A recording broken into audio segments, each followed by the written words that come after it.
Welcome to Daily Dose. My name is Robert. That's my pal and fellow Yaks board member, BJ. Hey, BJ, there's this Shawshank thing. We're going to a big event, and for me anyway, I want to make sure everybody knows the party doesn't have to end at the end of the weekend. We can keep doing all things Shawshank via the Shawshank Hero's Journey. That's right. And I'm really excited to see what the dynamic's going to be up there, the different opportunities to talk to people and let them know what we're up to with day one and escaping the prison. Yeah, I think that's the thing when it comes to any movie or any piece of art. People tend to think of it as a passive thing. It happens to them. I guess what, not I guess, but what we're doing, what we're offering, the term is cinema therapy, is the idea to look at it differently and recognize that if you keep going to a specific film, there's a reason. You got something to say back. And that's what we're trying to open up, I think. And we're focusing on the different parts of the movie and the different interactions with different characters and how things change over the time. And uh, it really changes your perspective of the movie. You go really deep into it. What does Andy mean to you? I mean, because you liked this movie before you got into the class. You were excited. I know when I offered it because you took the very first one, which was Star Wars. But then when you saw Shawshank, you were like, "Ooh, yeah, got to do that." Yep. How did that perspective change the way we broke it down? And then again, what you were writing, because you slipped right inside of Andy's skin with some of the stuff you were writing. Yeah, I felt like, he was in a bad place and then something happened to him. And out of his control, he got thrown into the situation and he had to make do. He had to be Andy in this situation, and it wasn't always easy. Um, and then as the movie goes on, you see that there's proof that he didn't kill his wife and he's ready to get out.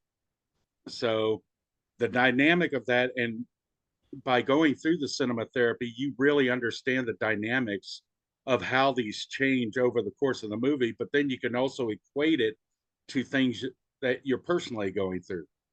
Well, that's it, because there's universal appeal. You don't have to have been to prison to understand what Andy's feeling. There's the idea of fairness and unfair things happening, and what do you do with that? I mean, personally, for you, Parkinson's is one of those things, right?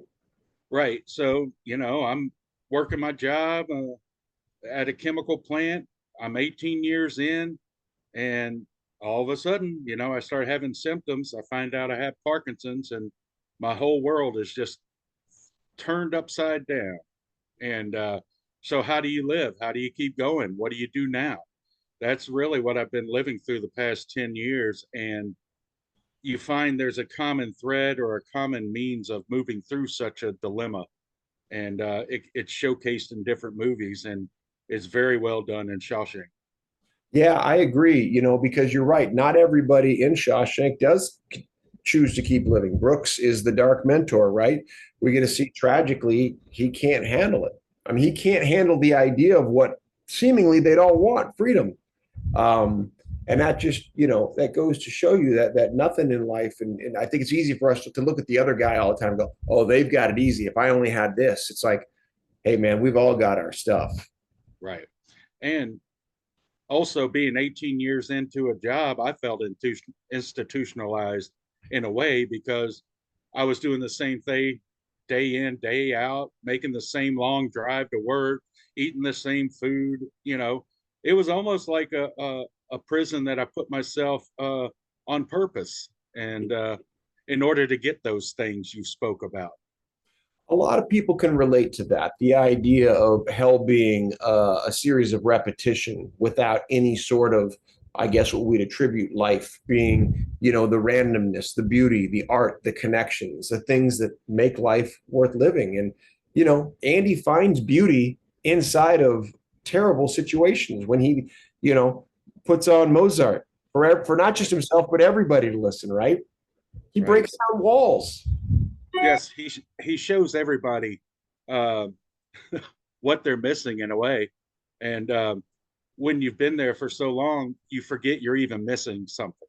Yeah. That's perfectly said. We're going to cap on that and just invite everybody. Hey, hope we see you up in Mansfield. If you see me or BJ or Kelly wearing some shirts that you'll see, Andy taught me well and good. Come say hi and find out more about the program because we'd love for you to be part of it. And all the stuff you're doing supports our 501c3, which is awesome because even if you know nothing about Parkinson's, we could sure use your support. So get something good for you and help us out, right? That's right. Come on down. We'll see you soon.